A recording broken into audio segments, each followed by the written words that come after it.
I'd like to tell you about the strangest secret in the world. Not long ago, Albert Schweitzer, the great doctor and Nobel Prize winner, was being interviewed in London, and a reporter asked him, "Doctor, what's wrong with men today?" The great doctor was silent a moment, and then he said, "Men simply don't think." And it's about this that I want to talk with you. We live today in a golden age. This is an era that man has looked forward, dreamed of, and worked toward for thousands of years. But since it's here, we pretty well take it for granted. We in America are particularly fortunate to live in the richest land that ever existed on the face of the earth, a land of abundant opportunity for everyone. But do you know what happens? Let's take 100 men who start even at the age of 25. Do you have any idea what will happen to those men by the time they're 65? These 100 men who all start even at the age of 25 believe they're going to be successful. If you asked any one of these men if he wanted to be a success, he'd tell you that he did. And you'd notice that he was eager toward life, that there was a certain sparkle to his eye, an erectness to his carriage, and life seemed like a pretty interesting adventure to him. But by the time they're 65, 1 will be rich, 4 will be financially independent, 5 will still be working, 54 will be broke. Now think a moment. Out of the 100, only 5 make the grade. Why do so many fail? What has happened to the sparkle that was there when they were 25? What's become of the dreams, the hopes, the plans? And why is there such a large disparity between what these men intended to do and what they actually accomplished? When we say about 5% achieve success, we have to define success. And here's the definition. Success is the progressive realization of a worthy ideal. If a man is working toward a predetermined goal and knows where he's going, that man is a success. If he's not doing that, he's a failure. Success is the progressive realization of a worthy ideal. Rollo May, the distinguished psychiatrist, wrote a wonderful book called Man's Search for Himself. And in this book he says, the opposite of courage in our society is not cowardice, it is conformity. And there you have the trouble today. It's conformity. People acting like everyone else, without knowing why, without knowing where they're going. Now think of it. In America right now, there are over 14 million people 65 years of age and over, and about 13 million of these 14 million are broke. They're dependent on someone else for life's necessities. Now, we learn to read by the time we're 7. We learn to make a living by the time we're 25. Usually, by that time, we're not only making a living, we're supporting a family. And yet, by the time we're 65, we haven't learned how to become financially independent in the richest land that has ever been known. Why? We conform. And the trouble is that we're acting like the wrong percentage group, the 95% who don't succeed. Now, why do these people conform? Well, they don't know, really. These people believe that their lives are shaped by circumstances, by things that happen to them, by exterior forces. They're outer-directed people. A survey was made one time that covered a lot of men, working men, and these men were asked this question. Why do you work? Why do you get up in the morning? 19 out of 20 had no idea. If you ask them, they'll say, everyone goes to work in the morning. And that's the reason they do it, because everyone else is doing it. Now let's get back to our definition of success. Who succeeds? The only man who succeeds is the man who is progressively realizing a worthy ideal. He's the man who says, I'm going to become this, and then begins to work toward that goal.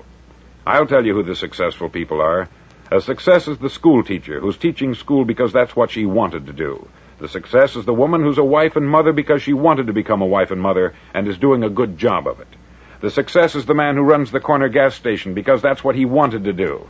The success is the successful salesman who wants to become a top-notch salesman and grow and build with his organization. A success is anyone who is doing deliberately a predetermined job because that's what he decided to do deliberately. But only 1 out of 20 does that. That's why today there isn't really any competition, unless we make it for ourselves. Instead of competing, all we have to do is create. Now, for 20 years, I looked for the key which would determine what would happen to a human being. Was there a key I wanted to know which would make the future a promise that we could foretell to a large extent? Was there a key that would guarantee a person's becoming successful if he only knew about it and knew how to use it? Well, there is such a key, and I've found it. Have you ever wondered why so many men work so hard and honestly without ever achieving anything in particular, and others don't seem to work hard and yet seem to get everything? They have the magic touch. You've heard them say that about someone. Everything he touches turns to gold. And have you ever noticed that a man who becomes successful tends to continue to become successful? And on the other hand, have you noticed how a man who is a failure tends to continue to fail? It's because of goals. Some of us have them, some don't. People with goals succeed because they know where they're going. Now think of a ship leaving a harbor, and think of it with the complete voyage mapped out and planned. The captain and crew know exactly where it's going and how long it will take. It has a definite goal. 9,999 times out of 10,000, it will get to where it started out to get. Now let's take another ship, just like the first, only let's not put a crew on it, or a captain at the helm. Let's give it no aiming point, no goal, no destination. We just start the engines and let it go. I think you'll agree with me that if it gets out of the harbor at all, it will either sink or wind up on some deserted beach a derelict. It can't go any place because it has no destination and no guidance. It's the same with a human being. Take the salesman, for example. There is no other person in the world today with the future of a good salesman. Selling is the world's highest paid profession, if we're good at it and if we know where we're going. Every company needs top-notch salesmen, and they reward those men. The sky is the limit for them. But how many can you find? Someone once said, the human race is fixed, not to prevent the strong from winning, but to prevent the weak from losing. The American economy today can be likened to a convoy in time of war. The entire economy is slowed down to protect its weakest link, just as the convoy had to go at the speed that would permit its slowest vessel to remain in formation. That's why it's so easy to make a living today. It takes no particular brains or talent to make a living and support a family today. So we have a plateau of so-called security, if that's what a person's looking for. But we do have to decide how high above this plateau we want to aim for. Now let's get back to the strangest secret in the world, the story that I wanted to tell you today. Why do men with goals succeed in life, and men without them fail? Well, let me tell you something which, if you really understand it, will alter your life immediately. If you understand completely what I'm going to tell you from this moment on, your life will never be the same again. You'll suddenly find that good luck just seems to be attracted to you. The things you want just seem to fall in line. And from now on, you won't have the problems, the worries, the gnawing lump of anxiety that perhaps you've experienced before. Doubt, fear, well, they'll be things of the past. Here's the key to success, and the key to failure. We become what we think about. Now let me say that again. We become what we think about. Throughout all history, the great wise men and teachers, philosophers and prophets have disagreed with one another on many different things. It is only on this one point that they are in complete and unanimous agreement. Listen to what Marcus Aurelius, the great Roman emperor, said. He said, "A man's life is what his thoughts make of it." Disraeli said this, "Everything comes if a man will only wait. I have brought myself by long meditation to the conviction that a human being with a settled purpose must accomplish it, and that nothing can resist a will that will stake even existence for its fulfillment."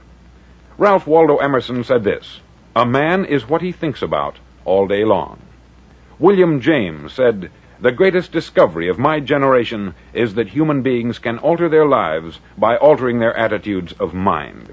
And he also said, "We need only in cold blood act as if the thing in question were real, and it will become infallibly real by growing into such a connection with our life that it will become real. It will become so knit with habit and emotion that our interest in it will be those which characterize belief." He also said this, "If you only care enough for a result, you will almost certainly attain it. If you wish to be rich, you will be rich. If you wish to be learned, you will be learned. If you wish to be good, you will be good. Only you must then really wish these things, and wish them exclusively, and not wish at the same time 100 other incompatible things just as strongly." In the Bible you read, in Mark 9:23, "If thou canst believe, all things are possible to him that believeth." Dr. Norman Vincent Peale said this, "This is one of the greatest laws in the universe. Fervently do I wish I had discovered it as a very young man. It dawned upon me much later in life, and I've found it to be one of the greatest, if not my greatest discovery, outside of my relationship to God. And the great law, briefly and simply stated, is that if you think in negative terms, you'll get negative results. If you think in positive terms, you will achieve positive results. That is the simple fact which is at the basis of an astonishing law of prosperity and success. In 3 words, believe and succeed. William Shakespeare put it this way: our doubts are traitors, and make us lose the good we oft might win by fearing to attempt. George Bernard Shaw said, people are always blaming their circumstances for what they are. I don't believe in circumstances. The people who get on in this world are the people who get up and look for the circumstances they want, and if they can't find them, make them. Well, it's pretty apparent, isn't it? And every person who discovered this for a while believed that he was the first one to work it out. We become what we think about. Now, it stands to reason that a person who's thinking about a concrete and worthwhile goal is going to reach it, because that's what he's thinking about. And we become what we think about. Conversely, the man who has no goal, who doesn't know where he's going, and whose thoughts must therefore be thoughts of confusion and anxiety and fear and worry, becomes what he thinks about. His life becomes one of frustration, fear, anxiety, and worry. And if he thinks about nothing, he becomes nothing. Now, how does it work? Why do we become what we think about? Well, I'll tell you how it works as far as we know. Now, to do this, I want to tell you about a situation that parallels the human mind. Suppose a farmer has some land, and it's good, fertile land. Now, the land gives the farmer a choice. He may plant in that land whatever he chooses. The land doesn't care. It's up to the farmer to make the decision. Now, remember, we're comparing the human mind with the land, because the mind, like the land, doesn't care what you plant in it. It will return what you plant, but it doesn't care what you plant. Now, let's say that the farmer has 2 seeds in his hand. One is a seed of corn, the other is nightshade, a deadly poison. He digs 2 little holes in the earth, and he plants both seeds, one corn, the other nightshade. He covers up the holes, waters, and takes care of the land, and what will happen? Invariably, the land will return what is planted. As it's written in the Bible, as ye sow, so shall ye reap. Remember, the land doesn't care. It will return poison in just as wonderful abundance as it will corn. So up come the 2 plants, one corn, one poison. Now, the human mind is far more fertile, far more incredible and mysterious than the land, but it works the same way. It doesn't care what we plant. Success, failure. A concrete, worthwhile goal, or confusion, misunderstanding, fear, anxiety, and so on. But what we plant, it will return to us. You see, the human mind is the last great unexplored continent on the earth. It contains riches beyond our wildest dreams. It will return anything we want to plant. Now, you might say, well, if that's true, why don't people use their minds more? Well, I think they've figured out an answer to that, too. Our mind comes as standard equipment at birth. It's free, and things that are given to us for nothing, we place little value on. Things that we pay money for, we value. The paradox is that exactly the reverse is true. Everything that's really worthwhile in life came to us free. Our mind, our soul, our body, our hopes, our dreams, our ambitions, our intelligence, our love of family and children and friends. All these priceless possessions are free, but the things that cost us money are actually very cheap and can be replaced at any time. A good man can be completely wiped out and make another fortune. He can do that several times. Even if our home burns down, we can rebuild it, but the things we got for nothing, we can never replace. The human mind isn't used merely because we take it for granted. Familiarity breeds contempt. It can do any kind of job we assign to it, but generally speaking, we use it for little jobs instead of big important ones. Universities have proved that most of us are operating on about 10% of our abilities. Decide now, what is it you want? Plant your goal in your mind. It's the most important decision you'll ever make in your entire life. Do you want to be an outstanding salesman, a better worker at your particular job? Do you want to go places in your company, in your community? All you've got to do is plant that seed in your mind. Care for it. Work steadily toward your goal, and it will become a reality. It not only will, there's no way that it cannot. You see, that is a law like the laws of Sir Isaac Newton, the laws of gravity. If you get on top of a building and jump off, you'll always go down. You'll never go up. And it's the same with all the other laws of nature. They always work. They're inflexible. Think about your goal in a relaxed, positive way. Picture yourself in your mind's eye as having already achieved this goal. See yourself doing the things you will be doing when you've reached your goal. Ours has been called the phenobarbital age, the age of ulcers and nervous breakdowns. At a time when medical research has raised us to a new plateau of good health and longevity, far too many of us worry ourselves into an early grave trying to cope with things in our own little personal ways, without learning a few great laws that will take care of everything for us. These things we bring on ourselves through our habitual way of thinking. Every one of us is the sum total of his own thoughts. He is where he is because that is exactly where he really wants to be, whether he'll admit that or not. Each of us must live off the fruit of his thoughts in the future, because what you think today and tomorrow, next month and next year, will mold your life and determine your future. You're guided by your mind. I remember one time I was driving through Arizona and I saw one of those giant earth-moving machines roaring along the road at about 35 miles an hour with what looked like 20 tons of dirt in it, a tremendous, incredible machine, and there was a little man perched way up on top with the wheel in his hands guiding it. And as I drove along, I was struck by the similarity of that machine to the human mind. Just suppose you're sitting at the controls of such a vast source of energy. Are you going to sit back and fold your arms and let it run itself into a ditch?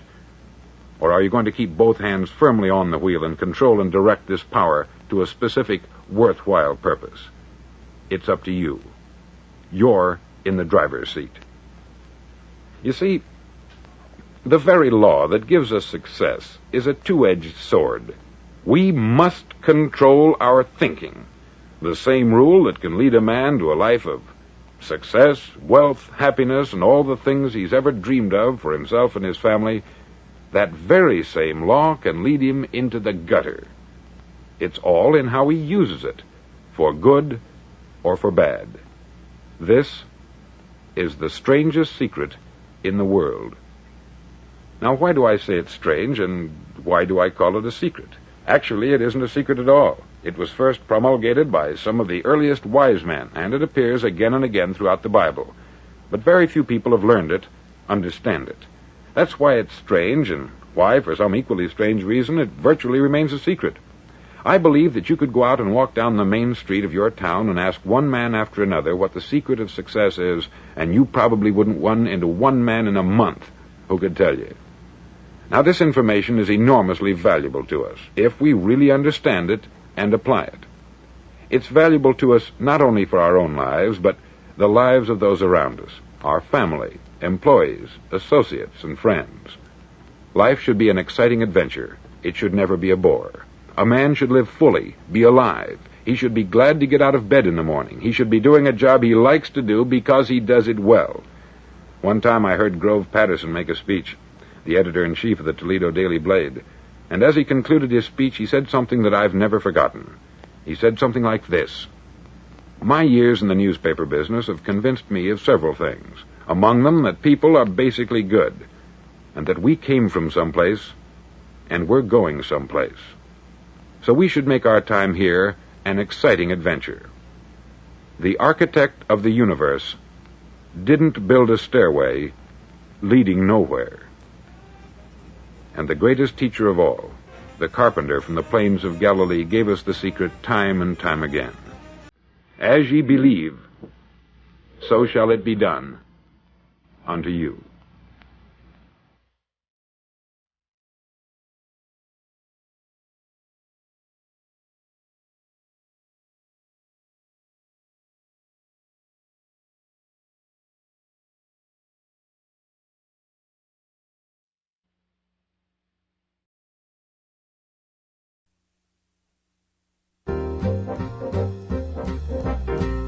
On side number 1 of this record, I've explained the strangest secret in the world and how it works. Now, on this side, I want to explain how you can prove to yourself the enormous returns possible in your own life by putting this secret to a practical test. I want you to make a test that will last 30 days. Now, it isn't going to be easy. If you'll give it a good try, it will completely change your life for the better. Back in the 17th century, Sir Isaac Newton, the English mathematician and natural philosopher, gave us some natural laws of physics which apply as much to human beings as they do to the movement of bodies in the universe. Now, one of these laws is that for every action, there is an equal and opposite reaction. Simply stated, as it applies to you and me, it means we can achieve nothing without paying the price. The results of your 30-day experiment will be in direct proportion to the effort you put forth. To be a doctor, you must pay the price of long years of difficult study. To be successful in selling, and remember that each of us succeeds to the extent of his ability to sell, selling our families on our ideas, selling education in schools, selling our children on the advantages of living the good and honest life, selling our associates and employees on the importance of being exceptional people, to, of course, the profession of selling itself. But to be successful in selling our way to the good life, we must be willing to pay the price. Now, what is that price? Well, it's many things. First, it's understanding emotionally, as well as intellectually, that we literally become what we think about, that we must control our thoughts if we're to control our lives. It's understanding fully that, as ye sow, so shall ye reap. Secondly, it's cutting away all the fetters from the mind and permitting it to soar as it was divinely designed to do. It's the realization that your limitations are self-imposed, and that the opportunities for you today are enormous beyond belief. It's rising above narrow-minded pettiness and prejudice. Thirdly, to use all your courage to force yourself to think positively on your own problem, to set a definite and clearly defined goal for yourself, to let your marvelous mind think about your goal from all possible angles, to let your imagination speculate freely upon many different possible solutions, to refuse to believe there are any circumstances sufficiently strong to defeat you in the accomplishment of your purpose, to act promptly and decisively when your course is clear, and to keep constantly aware of the fact that you are, at this moment, standing in the middle of your own acre of diamonds, as Russell Conwell used to point out. Fourth, save at least 10% of what you earn. It's also remembering that no matter what your present job, it has enormous possibilities if you're willing to pay the price. Now let's just go over the important points in the price each of us must pay to achieve the wonderful life that can be ours. It is, of course, worth any price.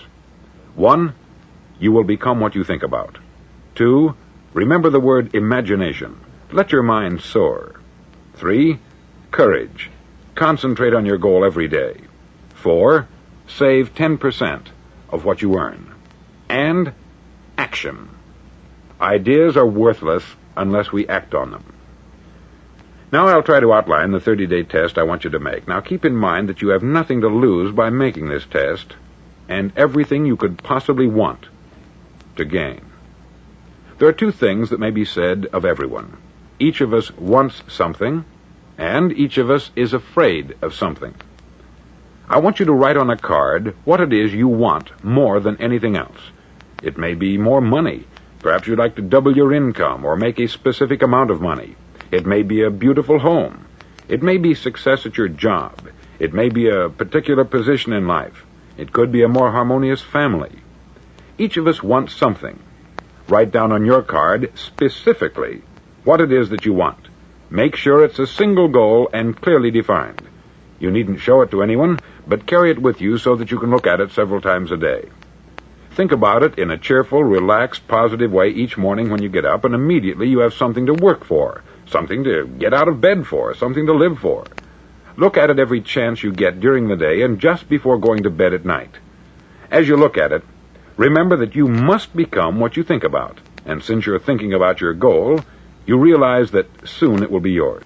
In fact, it's yours really the moment you write it down and begin to think about it. Look at the abundance all around you as you go about your daily business. You have as much right to this abundance as any other living creature. It's yours for the asking. Now we come to the difficult part. Difficult because it means the formation of what is probably a brand new habit, and new habits are not easily formed. Once formed, however, it'll follow you for the rest of your life. Stop thinking about what it is you fear. Each time a fearful or negative thought comes into your consciousness, replace it with a mental picture of your positive and worthwhile goal. There will come times when you will feel like giving up. It's easier for a human being to think negatively than positively. That's why only 5% is successful. You must begin now to place yourself in that group. For 30 days, you must take control of your mind. It will think only about what you permit it to think. Each day for this 30-day test, do more than you have to do. In addition to maintaining a cheerful, positive outlook, give of yourself more than you've ever done before. Do this knowing that your returns in life must be in direct proportion to what you give. The moment you decide on a goal to work toward, you're immediately a successful person. You're then in that rare and successful category of people who know where they're going. Out of every 100 people, you belong to the top 5. Don't concern yourself too much with how you're going to achieve your goal. Leave that completely to a power greater than yourself. All you have to do is know where you're going. The answers will come to you of their own accord. Remember these words from the Sermon on the Mount, and remember them well. Keep them constantly before you this month of your test. Ask, and it shall be given you. Seek, and ye shall find. Knock, and it shall be opened unto you. For every one that asketh receiveth, and he that seeketh findeth, and to him that knocketh it shall be opened. It's as marvelous and as simple as that. In fact, it's so simple that in our seemingly complicated world it's difficult for an adult to understand that all he needs is a purpose and faith. For 30 days, do your best. If you're a salesman, go at it as you've never done before, not in hectic fashion, but with the calm, cheerful assurance that time well spent will give you the abundance in return you deserve and want. If you're a homemaker, devote your 30-day test to complete giving of yourself without thinking about receiving anything in return, and you will be amazed at the difference it makes in your life. No matter what your job, do it as you've never done it before for 30 days. And if you've kept your goal before you every day, you'll wonder and marvel at this new life you've found. Dorothea Brand, outstanding editor and writer, discovered it for herself and tells about it in her fine book, Wake Up and Live. Her entire philosophy is reduced to the words, act as though it were impossible to fail. She made her own test with sincerity and faith, and her entire life was changed to one of overwhelming success. Now you make your test for 30 full days. Don't start your test until you've made up your mind to stick with it. You see, by being persistent, you're demonstrating faith. Persistence is simply another word for faith. If you didn't have faith, you would never persist. If you should fail during your first 30 days, by that I mean suddenly find yourself overwhelmed by negative thoughts, you've got to start over again from that point and go 30 more days. Gradually, your new habit will form until you find yourself one of that wonderful minority to whom virtually nothing is impossible. Don't forget the card. It's vitally important as you begin this new way of living. On one side of the card, write your goal, whatever it may be. On the other side, write the words we've quoted from the Sermon on the Mount. Ask, and it shall be given you. Seek, and ye shall find. Knock, and it shall be opened unto you. In your spare time during your test period, read books that will help you. Inspirational books like the Bible, Dorothea Brand's Wake Up and Live, The Magic of Believing by Claude Bristol, Think and Grow Rich by Napoleon Hill, and other books that instruct and inspire. Nothing great was ever accomplished without inspiration. See that during these crucial first 30 days, your own inspiration is kept at a peak. Above all, don't worry. Worry brings fear, and fear is crippling. The only thing that can cause you to worry during your test is trying to do it all yourself.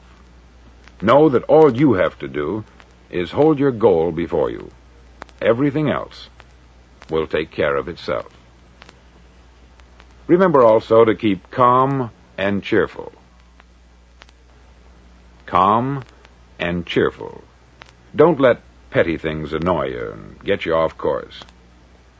Now, since making this test is difficult, some may say, well, why should I bother? Well, look at the alternative. No one wants to be a failure. No one really wants to be a mediocre individual. No one wants a life constantly filled with worry, fear, and frustration. Therefore, remember that you must reap that which you sow. If you sow negative thoughts, your life will be filled with negative things. If you sow positive thoughts, your life will be cheerful, successful, and positive. Now, gradually, you will have a tendency to forget what you've heard on this record. Play it often. Keep reminding yourself of what you must do to form this new habit. Gather your whole family about and listen to what's been said here at regular intervals. You know, most men will tell you that they want to make money without understanding the law. The only people who make money work in the mint. The rest of us must earn money. This is what causes those who keep looking for something for nothing or a free ride to fail in life. The only way to earn money is by providing people with services or products which are needed and useful. We exchange our product or service for the other man's money. Therefore, the law is that our financial return will be in direct proportion to our service. Success is not the result of making money. Making money is the result of success. And success is in direct proportion to our service. Most people have this law backwards. They believe that you're successful if you earn a lot of money. The truth is that you can only earn money after you're successful. It's like the story of the man who sat in front of the stove and said to it, "Give me heat, and then I'll add the wood." How many men and women do you know, or do you suppose there are today, who take the same attitude toward life? There are millions. We've got to put the fuel in before we can expect heat. Likewise, we've got to be of service first before we can expect money. Don't concern yourself with the money. Be of service. Build, work, dream, create. Do this, and you'll find there's no limit to the prosperity and abundance that will come to you. Prosperity is founded upon a law of mutual exchange. Any person who contributes to prosperity must prosper in turn himself. Sometimes the return will not come from those you serve, but it must come to you from someplace, for that is the law. For every action, there is an equal and opposite reaction. As you go daily through your 30-day test period, remember that your success will always be measured by the quality and quantity of service you render, and money is a yardstick for measuring this service. No man can get rich himself unless he enriches others. There are no exceptions to a law. You can drive down any street in America and from your car estimate the service that's being rendered by the people living on that street. Had you ever thought of this yardstick before? It's interesting. Some, like ministers and priests and other devoted people, measure their returns in the realm of the spiritual, but again, their returns are equal to their service.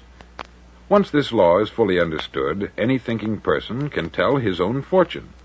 If he wants more, he must be of more service to those from whom he receives his return. If he wants less, he has only to reduce this service. This is the price you must pay for what you want.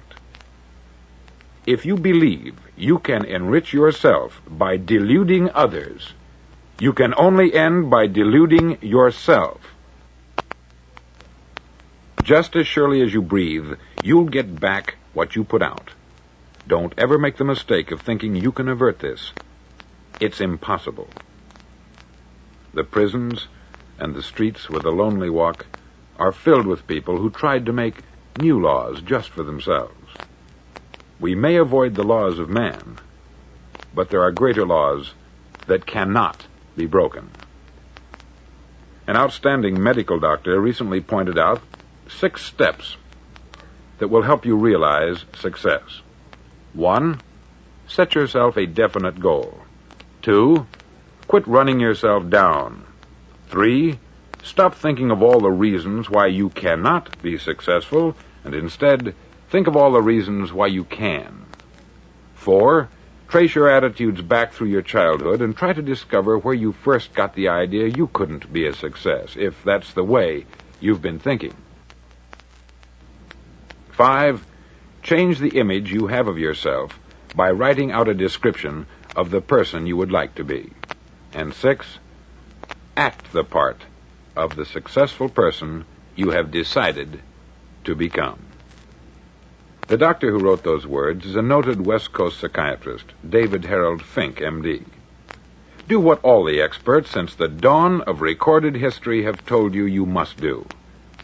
Pay the price by becoming the person you want to become. It's not nearly as difficult as living unsuccessfully. Make your 30-day test. Then repeat it. Then repeat it again. Each time it will become more a part of you until you'll wonder how you could ever have lived any other way. Live this new way, and the floodgates of abundance will open and pour over you more riches than you may have dreamed existed. Money? Yes, lots of it. But what's more important, you'll have peace. You'll be in that wonderful minority who lead calm, cheerful, successful lives. Start today. You have nothing to lose, but you have a life to win.